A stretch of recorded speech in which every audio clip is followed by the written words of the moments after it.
Guys, Deluded Gooner, YouTube's N'Golo Kante. I really didn't want to speak about this because I don't believe it's a story, but some of you have asked for it. I'm a man of the people. When I agree or I believe that you guys have a point, I'll deliver. So let's speak about Henry becoming Arsenal manager. We've spoke about this before, so I'm not actually going to speak about that again. But what I will speak about is Laporta. For those who don't know, the ex-Barcelona president many years ago, he was definitely there in 07. He was there when Henry signed for the club. I'm pretty sure he was the man that appointed Pep. Obviously, he can't take claim for that alone, because although he appointed them, there must have been a group decision with that. But he incorporated Pep into the first team, and you've seen what he done at Barcelona. He obviously got the Henry deal done and a couple others. So he's been speaking about Henry's chances of replacing Wenger. While he's speaking about that, I will say I don't know. I don't know when these quotes were made. If they're recent or years ago, I'm not too sure. So there's that. If it is recent, why is he speaking about it? I know he must be friends with Sanye or things like that, so they must be texting each other and they must know, even people unrelated to the club, what's going to happen in regards to Arsenal. So I don't know. Do they know something we don't? I'm not sure. I don't know, people, why he would be speaking about it. So, but let's just get into it anyways. He thinks that he's the best candidate to replace Wenger, and he said, and these are his words, he knows football. As one of the best players in the world, these kinds of people, I like Johan Cruyff and Pep Guardiola. They know football. They know very well football. They don't need the extended period maybe the other coaches need to be a great coach.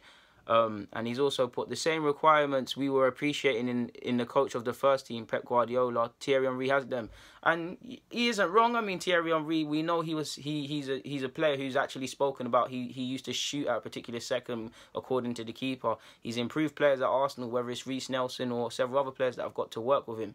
Even the Belgium national team, Batshuayi, Hazard, Lukaku, they've all said he's improved them in front of goal. So on top of improving players, on top of have been coached by Arsene Wenger, by Pep Guardiola, by several other coaches that are innovative and got their own name in their own rights, he's got a wealth of footballing knowledge. So you'd like to think, although he hasn't been coaching necessarily practically, he could do it.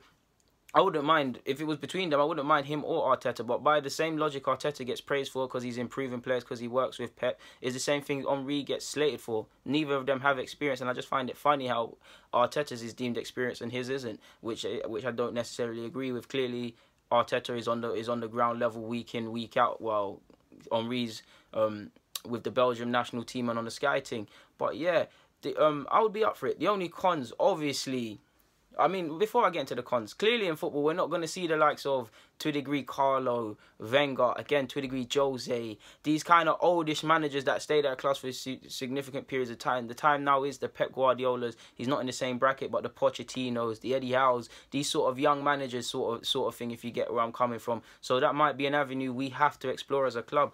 Obviously, it comes with a lot of cons, no doubt. He has no major coaching thing on his CV. There's not a major club he's held a youth coach role or anything like that for an extended period of time. So on top of just being Thierry Henry, there's nothing there really. I mean, Zidane was with the youth team and he had a couple other jobs, but the same logic could be said for Zidane, and he went all right. You'd like to think, obviously, it's Thierry Henry, so he's going to command respect. People are going to listen to what he has to say initially and for a while because it's Thierry Henry. But past that, you need to be improving players. You need to galvanise players, and I think Thierry Henry could do that, but these are the things, I wouldn't say he's untested because he is a coach, but he's untested consistently. So these are the things I have to highlight to you guys, man. We won't get it right first time after Wenger. I'd love to hope we do, but we're not going to. It's going to be like United. They're going to be, we can get it wrong, and if we do, cool, fair play. So yeah, we need to minimize that fallout somewhat. So do we go for Henry, who's a bit of a risk, regardless of the things I've said about him, or do you go for someone who's, I don't know, let's just say Carlo was available tomorrow, someone who's a bit more conservative, and I pick my words lightly, someone who's a bit more seasoned, someone that's a bit, I wouldn't say problematic or pragmatic, but someone that's a bit more, that gives you a bit more confidence that they're going to steady the ship before you take a risk on Henry. I'm not too sure.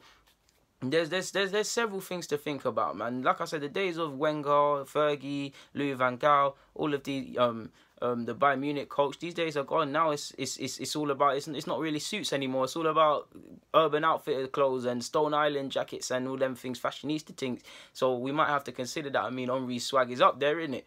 Guys, Deluded Gooner, YouTube's N'Golo Kante. Get in the comments, subscribe, and do the rest. I'm out.